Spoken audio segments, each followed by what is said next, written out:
Welcome back to the Fletch Cast. I'm Michael Fletcher. Like and subscribe, please. There is a gigantic difference between a 13-year-old saying she was sexually assaulted and a 37-year-old saying she was sexually assaulted. There is.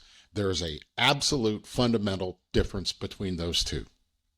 That's important because I have now been battling in direct messages against people saying that I'm attacking a sexual assault victim in my last podcast on Jay-Z. Let me be clear. There's zero question in my mind that Jay-Z is absolutely innocent of these allegations. And it's not me. Those are the facts. Those are the facts, and they prove it. The reason I did this podcast was because it's important to stand up for what's right. I keep saying on this podcast, man, it's us against the world. You can't believe the media. You can't believe the power elite. You can't, because they just cover up for each other and they lie.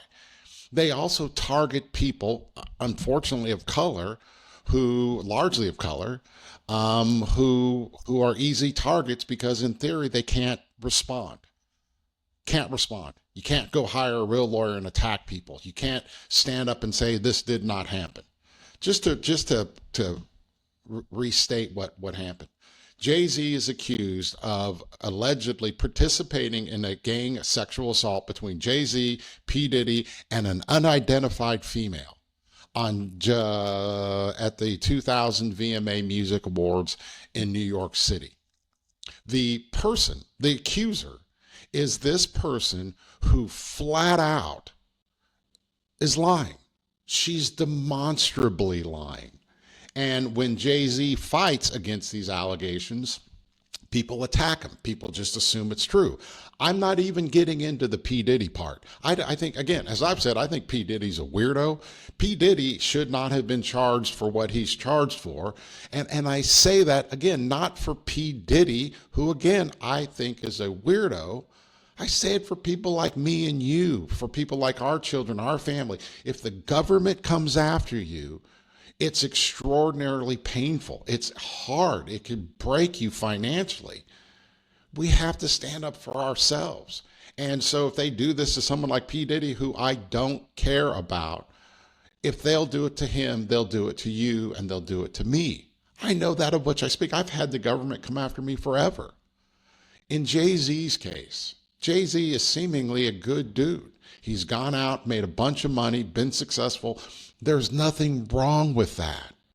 We should applaud that. He goes out, he's a person of color, establishes his own business and does well. Marries Beyonce. There's nothing wrong with someone being happy and being successful. And yet there are these people like the lawyer Tony Busby, or in this case, the 37-year-old alleged rape victim who claims that she was 13, she was assaulted, did not happen. There's people that go out and attack people because they want to extort them for money. That's all this is. And unfortunately, in the media and in the power structure that exists in this world, if you just say someone did something, that person who's alleged is guilty no matter what. I'm going to prove to you that at least as it relates to Jay-Z and this allegation that made by this 37-year-old alleged sexual assault victim, not 13. See, had she made the allegation when she was 13 or 14 or 15 or 16 or 17 or 18 or 19, would have had more credibility, because then she would be, in fact, a teenage accuser making an allegation that's somewhat timely, but she's not. She's a 37-year-old woman who her lawyer admits has brain damage, who is autistic, and makes all of these allegations. Allegations that, by the way, are just 100% demonstrably untrue. Untrue. In our last podcast, I pointed out to you that the key portion of her testimony involving her father was untrue. Her father said what she alleges. Remember, she alleges that she was sexually assaulted at a big white house that had a huge circle driveway, and she was driven there by a limo driver, and that this alleged assault happened, and we'll get into the facts, happened, and she runs around this huge white house naked and finally gets dressed. And by the way, there are other people there. Other people just watching the 13-year-old girl. And if you think there's not a difference between a 13-year-old being naked and an 18-year-old, you're crazy. A 13-year-old is a child. But according to Tony Busby and this 37-year-old woman, a 13-year-old child was running around a private party naked after being repeatedly assaulted. Basically a gang, you know what. And got dressed, and she ran and left and went to a gas station. Again, not my words, her lawyer's words. Ran to a gas station and called her father, and her father came and got her. Problem is, her father lived 5.5 hours away where she lived. So she, according to her story, stood at a gas station, dressed, ready for the VMA Awards. I'm guessing she wasn't wearing a parka. So she's standing at a gas station for 5 hours, 5.5 hours, because traffic is easy. By the way, this is in Manhattan. So he would have had to have driven from Rochester, New York, I think is where it was, to Manhattan to get to pick up his daughter at the gas station where she is, and she's just been assaulted. Horrible, traumatic event. Can't imagine any parent doing that. But here's what I know for sure. Any parent that did that would remember that night with 100% clarity. This 37-year-old accuser's father said, didn't happen. Now, he didn't say it didn't happen. He said, I think that I would recall that event. As I said in the last podcast, that's a father not wanting to say my daughter is not being truthful. Not being truthful. It did not happen. Father did not support her. The other part of her story was, and read it, I put it up. She said, the way it worked out is I stood in the parking lot and I watched the VMAs on a Jumbotron. That's where I met P. Diddy's limo driver, because we were watching it on a Jumbotron. There was no Jumbotron at the 2000 VMA Awards. No Jumbotron. Could not have happened. Another key part of her story, just patently, demonstrably untrue. Your father didn't come get you, and there was no Jumbotron.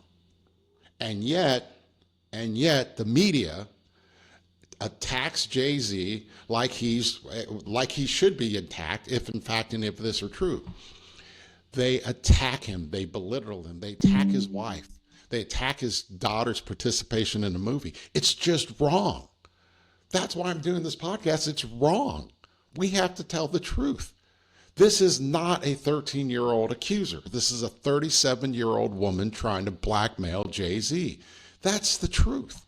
And what's sad about it is, it is sad, but it's also consistent is the judges that are involved in this case, the legal system, is letting her get away with it. Last week, Jay-Z's lawyer, he actually has a good lawyer, as compared to P. Diddy, who has the worst lawyer in the world, who's going to get him sentenced to prison forever. By the way, P. Diddy, here's some advice. Hire Alan Jackson. Watch the Karen Reed trial. I know Alan Jackson. He's a great lawyer. I'm not saying it because I know him. Hire Alan Jackson, P. Diddy. Get a real lawyer. But in this case, Jay-Z has a real lawyer. Guy named Alex Sparrow. Alex Sparrow is out there fighting the good fight. And last week, something came up that they moved to dismiss this case against this 37-year-old accuser. And they moved to dismiss it for some of the reasons I said. Dismissing the case is saying, Judge, this is meaningless. It's not true. Stop this nonsense. They pointed out several things in this suit. For example, there was no Jumbotron. For example, the father denies it. Other just gigantic, just untrue statements. And in response to that motion, Let me show you this. The judge in the case attacked Jay-Z's lawyer. Here's the piece that came out 3 days ago. Jay-Z's accuser can remain anonymous for now, judge rules. One thing that Jay-Z's lawyer did, he said, hey, let's make this person known so we can get some more facts of the story. Here's the other thing, by the way. The one person who she claims drove her 5 hours, according to the 37-year-old accuser, she had a friend drive her for 5 hours and drop her off at the VMAs. The problem with that story is that person is dead. They're just dead. So there's no way to prove whether this woman's telling the truth by witness testimony. But one way you do that is you do what's called discovery. Who is this person? What's she saying? Give us some information. You can't do discovery in this case because she's anonymous. And so Alex Sparrow, goes in and says, hey, we want to disclose this person's identity so we can ask people, do you know anything about her? Judge says, no, you can't. And then instead of attacking the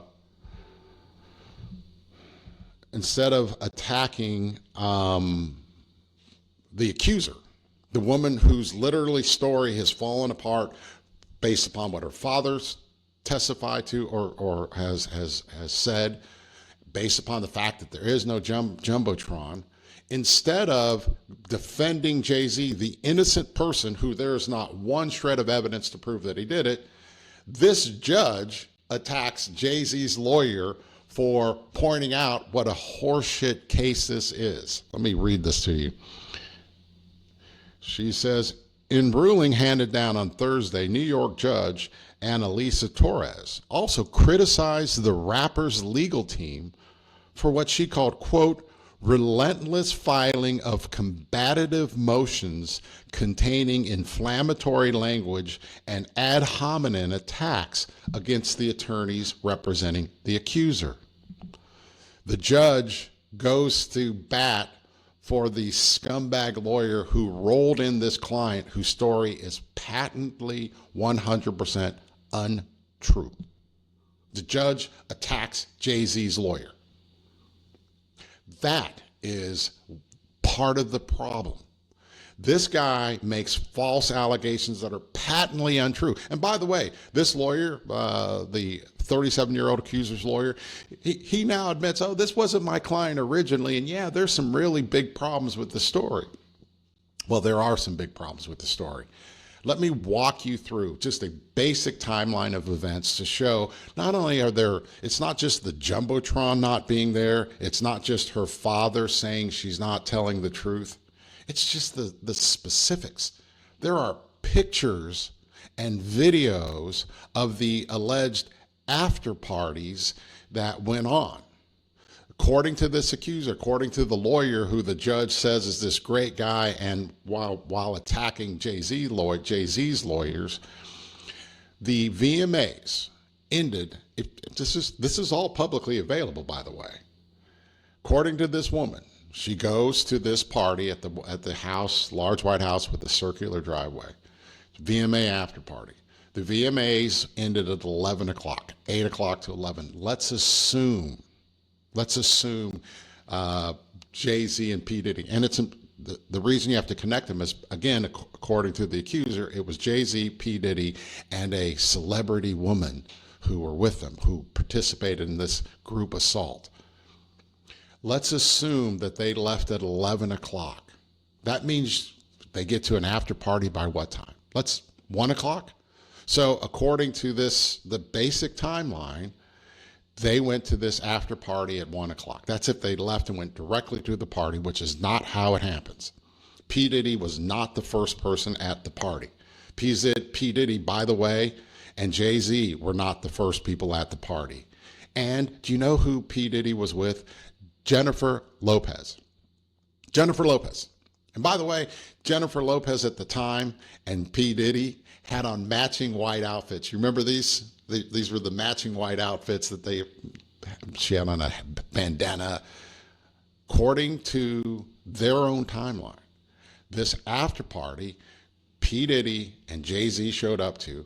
Let's go through the timeline. The first after party, there wasn't, again, her allegations, big White House circular driveway. First after party happened at a place called Lotus. Lotus is a defunct nightclub. It's actually a dinner event place now. First after party happened at Lotus. Let's assume, again, they left the VMAs at 11 o'clock. Get to Lotus by 1 o'clock, which is not, it just didn't happen. It's stupid. So let's say 2 o'clock. They get there at 2 o'clock a.m. According to the victim, the limo driver, P. Diddy's limo driver, dropped off P. Diddy and Jennifer Lopez and drove back to Radio City Music Hall, which you couldn't do because of the traffic. At 2 o'clock in the morning, could not do. Drove back and picked her up 20 minutes later. Picked her up and then drove her to this after party. Well, again, the alleged victim, 37-year-old victim, says it was at a White House with a circular drive. Well, we know for a fact that P. Diddy and J-Lo were at Lotus nightclub immediately after. So let's have them there from 2 o'clock a.m. till 3 o'clock a.m., right? Seems about right. 1 hour. Let's say that's what had happened. They then, according for the victim's story to start tracking, they would have had to have gone to this White House with the circular driveway. The problem with that is that did not happen. They left Lotus and went to Twirl. Twirl was P. Diddy's after party. There are video of Jennifer Lopez and P. Diddy and Jay-Z at Twirl. The record, the documented attendance at this event at Twirl was that they then stayed there for, quote, several hours. This is important because, again, let's assume they leave Lotus, get to Twirl at 3. J-Lo, P. Diddy, and Jay-Z are all at Twirl. No question about that. Twirl is not a White House where the circular driveway, they stay for several hours. The events then show, the documentation shows that P. Diddy and Jennifer Lopez and their quote-unquote entourage left Twirl. Now, according to this victim, so the way this would have to be, again, the victim says that P. Diddy's limo driver came back and picked her up 20 minutes later after the VMAs ended. Well, they were at Lotus. Again, let's just say it's an hour. And then they're at Twirl. Let's just say it was 3 hours, so 4 hours. So by the time P. Diddy and J-Lo and theoretically Jay-Z leave Twirl, it's 6 o'clock a.m. in the morning. 6 o'clock a.m. in the morning. So according to the accuser, for her story to be true, she sat outside or stood outside the VMAs waiting in front of the Jumbotron, of course, waiting for P. Diddy's limo driver to come back, which according to her, he came back 20 minutes later. That could not have happened unless the limo driver did not drive his client and J-Lo to Lotus and then to Twirl and then pick them up again. Did not happen. That's just a basic cursory factual analysis of what went on. This person is lying. She's not a 13-year-old victim. She's a 37-year-old fraudster. Let's look at the facts, people. Let's give people the basic courtesy of at least looking at the facts. 2 different after parties could not have happened. No proof, no suggestion of where this huge White House was that she went to. And we know for a fact from her own statements. She says that P. Diddy's driver picked her up 20 minutes after the VMA. It's impossible. It's impossible. Putting aside the fact of her story about walking around as a 13-year-old child naked at a party with adults.